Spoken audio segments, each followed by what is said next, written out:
Olá, alunos e alunas do YouTube! Vamos começar a 10ª aula do curso de Farmacologia. Na aula passada, falamos sobre a estrutura dos neurotransmissores e receptores no sistema nervoso central. Agora, vamos iniciar um bloco de aulas que irá abordar cada classe de fármacos que agem no sistema nervoso central. Hoje, abordaremos os anestésicos locais. Essa aula foi dividida em duas partes. Na primeira, irei abordar o mecanismo de ação e a classificação dos anestésicos locais. E na segunda, irei falar das características que proporcionam as diferenças entre os anestésicos locais. Eu sou o professor Sérgio e começo agora mais uma videoaula. O assunto de hoje é anestésicos locais. Então, o que veremos nessa aula? Então, nessa aula falaremos sobre a definição de o que são anestésicos locais, um pequeno histórico para que possamos entender de onde surgiram os anestésicos locais e como eles evoluíram, os fatores que interferem na ação dos anestésicos, os tipos de fibras nervosas e quais são mais susceptíveis ou quais são mais sensíveis à ação dos anestésicos locais, o mecanismo de ação deles, os tipos de anestésicos locais, a relação entre a estrutura química e a atividade farmacológica, as propriedades físico-químicas, a classificação farmacocinética e terminaremos falando sobre a toxicidade dos anestésicos locais e suas reações adversas. Então vamos ver inicialmente a definição de anestésicos locais. O que são anestésicos locais? Bem, anestésicos locais são fármacos que inibem reversivelmente, isso aqui é extremamente importante, inibem reversivelmente. Então significa que o efeito dele começa, o efeito dele tem uma duração, mas após o seu efeito, a fisiologia volta ao normal. Então, inibe reversivelmente os processos de excitação e os processos de condução do impulso nervoso. Então, os fármacos anestésicos locais, eles vão inibir o processo de excitação, ou seja, a despolarização de membrana, assim como a condução do impulso nervoso ao longo de fibras nervosas. Só que tudo isso acontece sem que haja produção de inconsciência, sem produzir inconsciência, certo? Então, o que são anestésicos locais? São fármacos que vão inibir a excitação, vão inibir a condução do impulso nervoso de forma reversível. Isso vai acontecer sem que haja redução, sem que prejudique a inconsciência, sem que prejudique a consciência do seu usuário. Os anestésicos locais eles são administrados por injeção ou de forma tópica, através de cremes, através de pomadas, que estão próximo à fibra nervosa que a gente quer bloquear. Dependendo da dose, os anestésicos locais eles podem provocar algum tipo de paralisia motora. Podem inibir a condutibilidade elétrica na fibra muscular. Então, como é que é feita a aplicação dos anestésicos locais? Então, nós estamos vendo nessa imagem aqui dois nervos. Nós temos um nervo aqui um pouco mais calibroso, aqui um nervo um pouco mais delgado. Então, se nós formos fazer uma aplicação injetável, por exemplo, esse injetável, essa agulha ele vai ser inserida próximo ao nervo, e essa área próxima ao nervo vai liberar o anestésico local, e o anestésico local vai justamente agir apenas nessas fibras onde o anestésico foi aplicado, ok? Se o anestésico for um anestésico tópico, por exemplo, uma pomada, da mesma forma, essa pomada vai ser aplicada numa região próxima do nervo e esse anestésico ele vai ser absorvido pela pele até chegar no nervo, provocando sim os seus efeitos apenas nas fibras nervosas próximas ao local em que foi aplicado. Nos dois casos, a droga deve difundir-se para a periferia dos nervos, para que ela possa agir sobre os nervos e, portanto, promover a sua anestesia local. E a aplicação tópica ela é mais aconselhada apenas nas mucosas, onde a sua absorção vai ser melhor. Então vamos falar um pouquinho agora sobre o histórico, como foi descoberto os anestésicos locais e como ocorreu o seu desenvolvimento. Então, a anestesia local foi descoberta quando os povos andinos, ao mastigarem as folhas do Erythroxylon coca, contendo a cocaína, observavam que isso promovia uma dormência na língua. Então, algo contido ali no Erythroxylon coca provavelmente era responsável por esse efeito dormência na língua.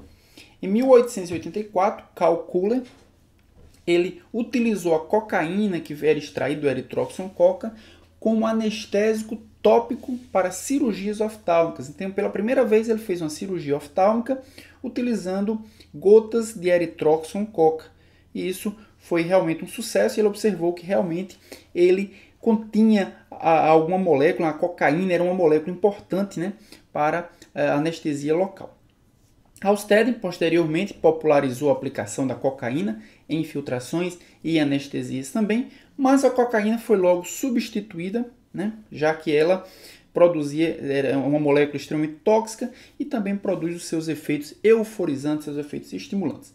E ela foi substituída inicialmente pela procaína. Então, a procaína foi o primeiro substituto sintético derivado da cocaína e foi substituída, foi usada pela primeira vez na clínica em 1905. E nós temos a linha do tempo dos anestésicos locais. Então, o primeiro anestésico local usado na história foi a cocaína. Depois a procaína surgiu em 1905. E depois diversos outros compostos, né, com características diferentes, com ganho de alguma vantagem, principalmente em relação à sua potência, em relação à sua atividade farmacológica, em relação à sua duração de efeito, né, surgiram. A gente vai falar um pouquinho sobre cada um desses compostos durante essa aula de anestésicos locais.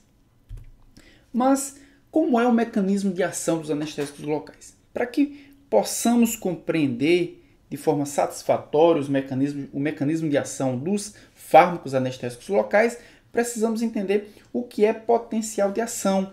Bem, eu falei isso na aula passada de introdução à farmacologia do sistema nervoso central, mas vamos retomar o assunto para entrarmos em mais detalhes sobre o potencial de ação. Então, nós estamos vendo aqui um neurônio esse formado pelas suas partes constituintes, né? Formado pelos dendritos, formado aqui pelo corpo celular, e aqui nós temos um axônio. Nós sabemos que os neurônios são células excitáveis, mas que são células que apresentam um potencial de repouso. E o que é esse potencial de repouso? É a composição de íons intracelular ou extracelular que fazem com que exista uma diferença de potencial entre a face extracelular e a face intracelular, capaz de que não há condução de impulso nervoso. Então, o potencial de repouso diz que a quantidade de íon sódio dentro do neurônio e a quantidade de íon sódio fora do neurônio faz com que as cargas elétricas no exterior elas sejam positivas, uma vez que o sódio é mais frequente, existe maior concentração fora da célula, e dentro da célula nós temos cargas elétricas negativas. Isso é a característica do potencial de repouso, ou seja, dentro da célula nós temos uma carga elétrica, uma tensão elétrica negativa, ok? Mas após um estímulo que acontece aqui nos dendritos, né, nós temos aqui um estímulo. Após esse estímulo, essa célula ela vai se despolarizar. E ela se despolariza porque o neurônio possui canais de sódio, e esses canais de sódio vão se abrir, ou seja, o sódio mais abundante no meio extracelular, ele começa a entrar na célula, e ao entrar na célula ele promove uma alteração de carga elétrica. Se o sódio é responsável pela carga elétrica positiva fora da célula, quando ele entra fora da célula vai ficar mais negativo. Ao entrar na célula, já que a célula é negativa, ao entrar na célula ele leva consigo uma carga positiva, ou seja, no interior vai se tornar mais positivo. Então ele promove uma alteração de carga elétrica na qual a parte externa fica negativa e a parte interna fica positiva. Isso é o processo da despolarização. Posteriormente, os canais de sódio vão se fechar e ao se fechar, os canais de potássio vão se abrir. Quando os canais de potássio se abrem, o potássio começa a sair da célula e ao sair da célula, ele reduz a carga elétrica positiva no interior da célula. Só que os canais de potássio se abrem depois dos de sódio, mas eles permanecem abertos por muito mais tempo do que o sódio. A carga elétrica positiva vai ser toda exportada para o meio exterior. Isso faz com que o interior fique negativo e o exterior fique positivo novamente, ou seja, há um processo de repolarização. Então, a condução do impulso nervoso acontece pela entrada do sódio e depois a repolarização acontece pela saída do potássio, certo? Mas o impulso nervoso acontece em virtude da alteração de carga elétrica. Essa carga elétrica alterada, ela percorre todo o axônio até chegar nesse terminal do axônio, onde os neurotransmissores produzidos vão ser liberados aí na fenda sináptica e onde vão atuar no próximo neurônio ou na célula efetora. Então, como agem os anestésicos locais? Os anestésicos locais, eles agem nos canais de sódio. Então, nós temos aqui um canal de sódio aberto. O canal de sódio permite a entrada do sódio. E com a entrada do sódio, nós temos o início da despolarização de membrana. Consequentemente, com a despolarização de membrana, a gente tem a condução do impulso nervoso. São duas coisas que os anestésicos locais eles impedem, eles bloqueiam. Eles bloqueiam o início da despolarização, ou seja, eles impedem a excitabilidade da célula neuronal e eles impedem também a condutibilidade do impulso nervoso. Okay? Então, nós podemos ver aqui que o canal de sódio está aberto.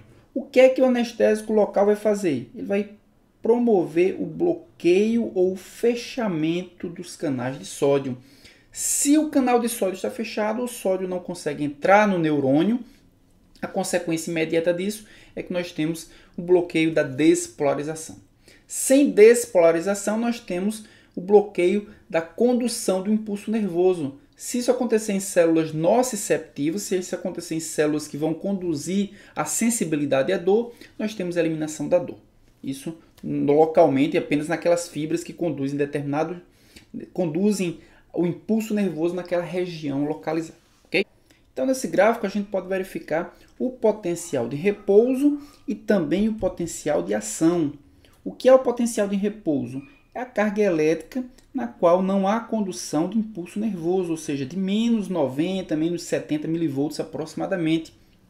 A gente tem aqui o limiar do potencial de ação, ou seja, acima dessa concentração de sódio que gera uma carga elétrica, nós temos a condução do impulso nervoso. Então, se a célula for despolarizada, dependendo do número de canais de sódio que foram abertos, nós temos aquela célula consegue atingir um limiar na qual há a condução do impulso nervoso até que haja uma despolarização completa e haja uma reversão, né, das cargas elétricas internas e externas daquela célula. Quando os canais de potássio se abrem, nós temos um processo de repolarização da célula. O que é que o anestésico local vai fazer? Ele vai reduzir a capacidade dos canais de sódio se abrir, consequentemente, vai reduzir a capacidade daquela célula atingir o limiar para despolarização completa e condução do impulso nervoso. Então, se a célula não consegue atingir esse limiar, esse threshold, aquela célula não consegue atingir um potencial de ação. Sem atingir um potencial de ação, aquela célula não conduz o impulso nervoso. E não conduz o impulso nervoso porque o número de canais de sódio abertos são insuficientes para atingir o limiar do potencial de ação, certo? Então, como é que esses anestésicos locais conseguem agir? Eles agem por duas vias diferentes. Uma via que nós chamamos via hidrofóbica e uma outra via que é uma via hidrofílica. Isso vai depender de quê? Vai depender do grau de lipossolubilidade ou de hidrossolubilidade do anestésico local. Os canais ditos hidrofóbicos, como é que eles agem? Eles agem atravessando a membrana plasmática, atravessando também a bainha de mielina, e ao atravessar a membrana plasmática, esses anestésicos locais eles têm acesso ao canal iônico, ao canal de sódio, bloqueando assim esse canal de sódio. Então eles agem em canais iônicos, em canais de sódio aberto ou em canais de sódio fechado. Eles atravessam a membrana plasmática e têm acesso pela membrana plasmática ao canal de sódio. Já a via hidrofílica Já a via hidrofílica, os anestésicos locais têm acesso ao canal iônico apenas pela passagem pelo próprio canal iônico. Então, só para que vocês possam se situar, essa região aqui é a região externa à membrana plasmática, externa à célula. Essa outra região aqui é a região interna, ou seja, intracelular. Então, o que aconteceu com o anestésico hidrofóbico? Ele atravessou a membrana, porque ele é hidrofóbico, então ele consegue se solubilizar na membrana plasmática. E aí teve acesso ao canal de sódio, bloqueando esse canal. Já os anestésicos hidrofílicos vão ter acesso ao canal pelo próprio canal de sódio. Ou seja, se esse canal ele estiver fechado, ele estiver em repouso, esse anestésico local ele não vai ter acesso ao canal iônico. Consequentemente, ele não vai conseguir agir. Então, os anestésicos que utilizam a via hidrofóbica, eles têm acesso ao canal ele aberto ou ele fechado, indiferentemente, já que eles atravessam a membrana celular. Os anestésicos que utilizam a via hidrofílica têm acesso ao canal apenas pelo próprio canal iônico. Como eles não conseguem atravessar a membrana plasmática, o canal iônico, o canal de sódio, precisa estar aberto. Se ele estiver fechado, ele não vai ter acesso e, consequentemente, ele não vai agir. Alguns fatores interferem na ação dos anestésicos locais. Aqui eu estou citando apenas alguns dos fatores, os mais importantes do ponto de vista clínico. Um dos fatores é o tamanho molecular, é o tamanho da molécula do anestésico local. Então, moléculas pequenas ou moléculas grandes, elas têm acesso muito parecido ao receptor, elas se ligam de forma muito parecida ao receptor. Entretanto, as moléculas menores, elas conseguem se desprender mais facilmente dos receptores, ou seja, as moléculas menores, elas têm um tempo de ação reduzido, né? Então, aquela evolução que a gente viu no desenvolvimento das moléculas dos anestésicos locais também se deu por isso, para a busca de algumas vantagens e de algumas características que tornassem o anestésico local melhor. E uma das melhorias para os anestésicos locais, foi o aumento do tamanho molecular. O aumento do tamanho molecular dificulta mais o desprendimento do anestésico no seu receptor. Outra característica importante é a solubilidade lipídica. Nós vimos que os anestésicos locais eles podem chegar ao seu local de ação por duas vias. Uma via hidrofóbica, na qual o anestésico local atravessa a membrana plasmática e tem acesso assim ao canal iônico, ou uma via hidrofílica. Então, quanto mais hidrofóbico, quanto mais lipossolúvel for o anestésico local, mais fácil dele acessar o canal iônico, seja um canal iônico aberto ou seja um canal iônico fechado. O outro fator também que interfere na ação dos anestésicos locais é o tipo de fibra bloqueada. Então, os anestésicos locais podem bloquear fibras finas ou fibras grossas, fibras calibrosas, delgadas, de condução lenta, de condução rápida. Mas a ação sobre essas fibras vai ser diferente. O que foi observado é que as fibras delgadas, as fibras mais finas e aquelas que têm uma condução mais lenta, o efeito do anestésico local ele é mais rápido, aquela fibra mais sensível à ação do anestésico local. Já as fibras mais calibrosas, as mais grossas, e também aquelas de condução mais rápida, o efeito do anestésico local ele é mais lento. São fibras menos sensíveis ao anestésico local. Outro fator é o pH do meio. O pH, na maioria das vezes, os anestésicos locais, eles são bases fracas. Então, eles têm a capacidade de se ionizar em meio ácido. Então, dependendo do pH do meio, nós teremos uma proporção diferente de formas hidrossolúveis ou de formas lipossolúveis. A forma lipossolúvel é capaz de seguir a via hidrofóbica. As formas hidrossolúveis seguem apenas a via hidrofílica. Também concentração dos anestésicos mais concentrados, em maior quantidade absoluta de moléculas, obviamente, tem a capacidade de bloquear uma quantidade maior de transportadores de sódio, né, de canais de sódio. E também um outro fator é a associação com vasoconstrictores. Muitos anestésicos locais estão associados aos vasoconstrictores. Uma vez que eles são injetados, né, na via subcutânea, esses anestésicos locais eles precisam ser absorvidos pelos vasos sanguíneos e os vasoconstrictores vão diminuir essa passagem do anestésico local do tecido para o vaso sanguíneo. Diminuindo a passagem, eles vão prolongar o efeito anestésico. Então, muitos anestésicos locais são associados aos vasoconstrictores porque os vasoconstrictores eles prolongam o efeito anestésico. Então, nessa tabelinha, nós podemos ver algumas fibras nervosas, né? As fibras são classificadas em fibra A, fibra B ou fibra C. Isso vai depender de várias características. Uma delas é se é mielinizado ou se não é mielinizado, o diâmetro da fibra, a velocidade de condução da fibra.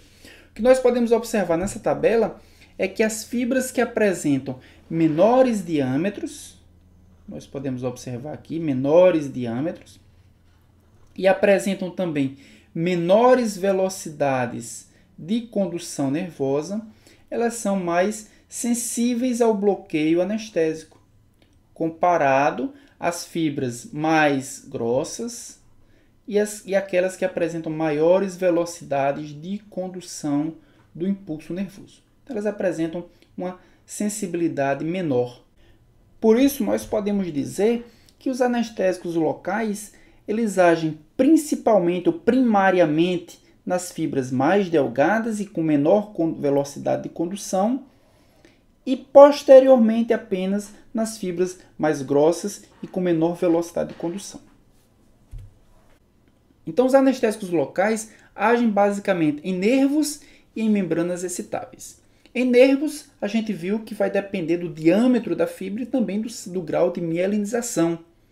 Então, os anestésicos locais, eles bloqueiam primeiro as fibras menores, aquelas que conduzem mais lentamente o impulso nervoso, elas são bloqueadas primeiro, e elas são fibras relacionadas com a aferência à dor, então eles levam a sensibilidade à dor.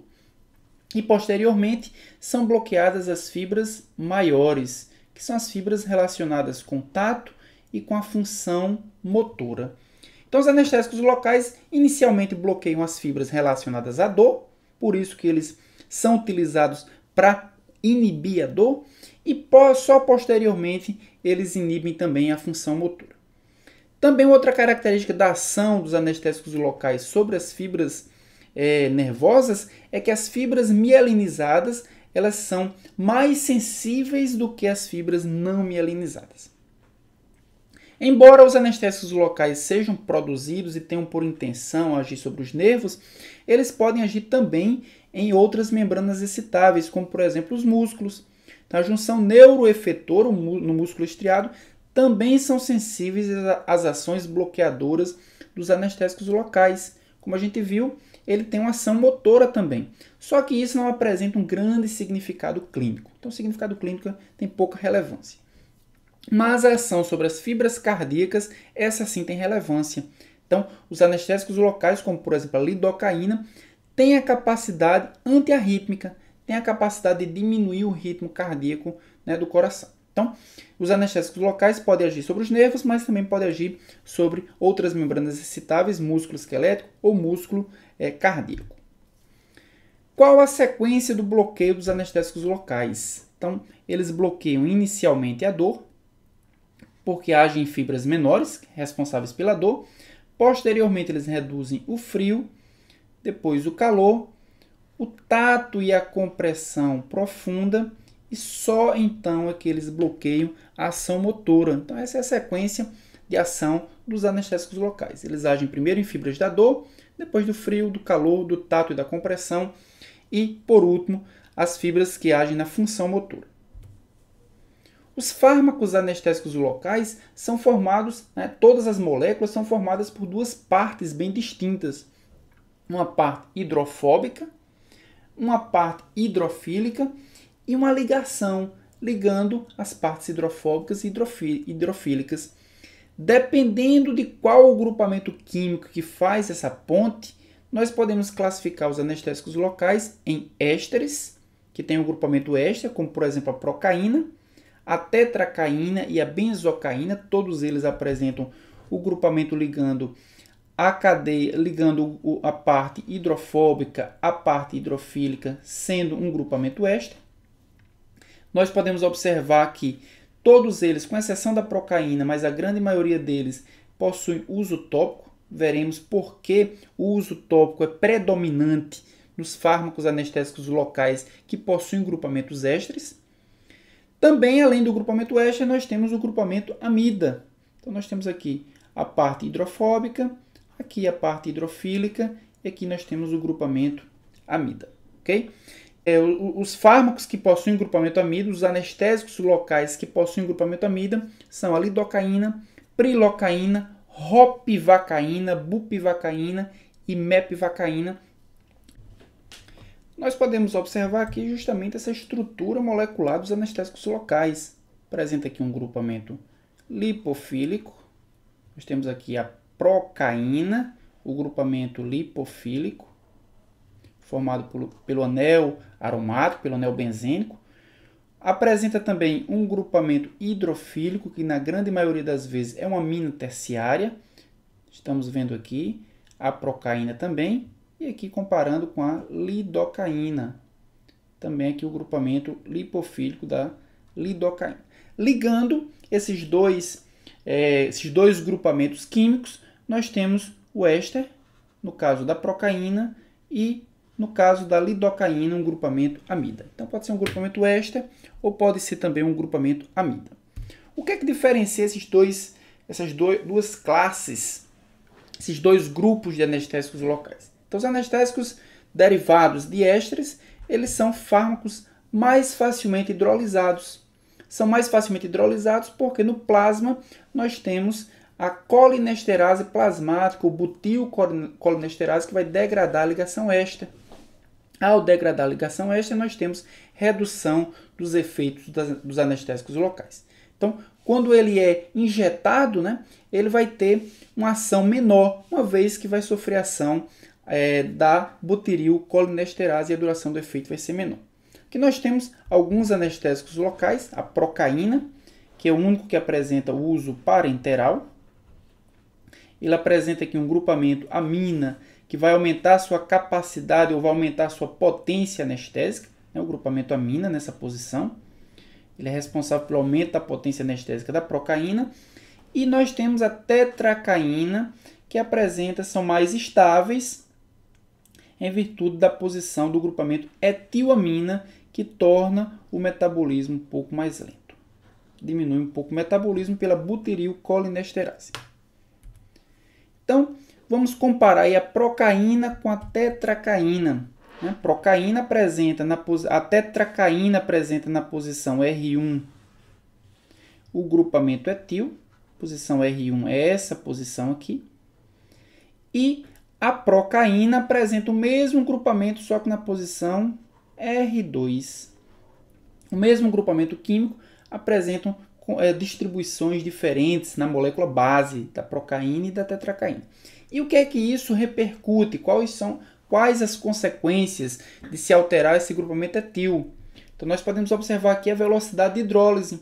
A procaína hidrolisada numa velocidade de 1,1 mol por litro a cada hora, enquanto que a tetracaína, a velocidade é reduzida para praticamente 1/4 da velocidade da procaína, 0,25 mol por ml por hora. Isso significa que o grupamento etil na posição R1 protegeu, de certa forma, o anestésico local contra a ação da butilcolinesterase. Entretanto, quando nós olhamos a potência, então a hidrólise foi reduzida, então ele permanece mais tempo na corrente sanguínea, a tetracaína.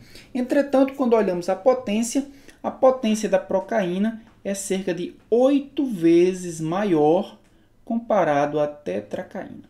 Então, a posição R2 contendo o radical etil é muito mais importante para a ligação ao seu receptor, para a potência do anestésico ao receptor, ao canal de sódio. Okay?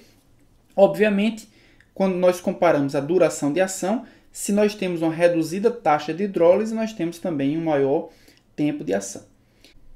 E quando comparamos a LD50, nós observamos que a LD50 da procaína ela é superior à LD50 tetracaína, ou seja, a tetracaína é um fármaco mais tóxico do que a procaína. E os anestésicos derivados de amida? Bem, os anestésicos derivados de amida não têm o problema dos anestésicos derivados de éster. Não são degradados pela butirilcolinesterase. Então, são fármacos mais resistentes à hidrólise. Eles são degradados apenas por enzimas microsomais do fígado. Então, a duração do efeito do anestésico local ele é mais longa. Então, nós podemos verificar aqui, visualizar, dois anestésicos locais derivados de amida, a lidocaína, que apresenta dois compostos ou dois grupamentos químicos grandes. Um deles é justamente o grupamento hidrofílico. Esse grupamento benzênico ele promove um impedimento estérico das enzimas que possam degradar. Então, isso pode ser um dos motivos pelos quais a lidocaína ela é resistente à degradação comparado aos outros fármacos. Do outro lado, nós temos a pirrocaína. A pirrocaína apresenta, além do anel benzênico, apresenta também um grupamento fechado aqui. Então, o grupo hidrofílico ele possui uma conformação em anel. E essa conformação em anel aumenta a potência do fármaco. Então, nós temos aí dois anestésicos locais derivados de amida, apresentam maior tempo de ação, maior duração de efeito, uma vez que eles são mais resistentes à hidrólise plasmática. Então, aqui nós podemos visualizar como o planejamento racional de um fármaco pode alterar completamente as características desse fármaco. Então, nós estamos comparando a procaína, que tem uma baixa meia-vida plasmática, com a lidocaína, que tem uma elevada meia-vida plasmática. Quais são as alterações que ocorreram entre a procaína e a lidocaína? Aqui nós temos o grupamento hidrofóbico do anestésico local. Na procaína nós temos apenas o anel benzênico. Na lidocaína foram acrescentados dois grupamentos, ou dois grupos metil. E esse grupamento metil favoreceu assim a resistência da lidocaína à ação de enzimas. Além disso, houve a troca também do grupamento éster, que é mais susceptível à hidrólise, e foi colocado aqui na lidocaína o grupamento amida, mais resistente à ação hidrolítica, à ação da butirilcolinesterase. Então, chegamos ao fim dessa primeira parte de anestésicos locais. Na próxima parte, dessa mesma videoaula, nós falaremos sobre as características que fazem os fármacos diferentes, que fazem eles mais potentes ou menos potentes, maior ou menor tempo de latência, maior ou menor tempo de duração. Então, vamos comparar os diversos anestésicos locais. Então, não percam a segunda parte dessa videoaula. Até lá!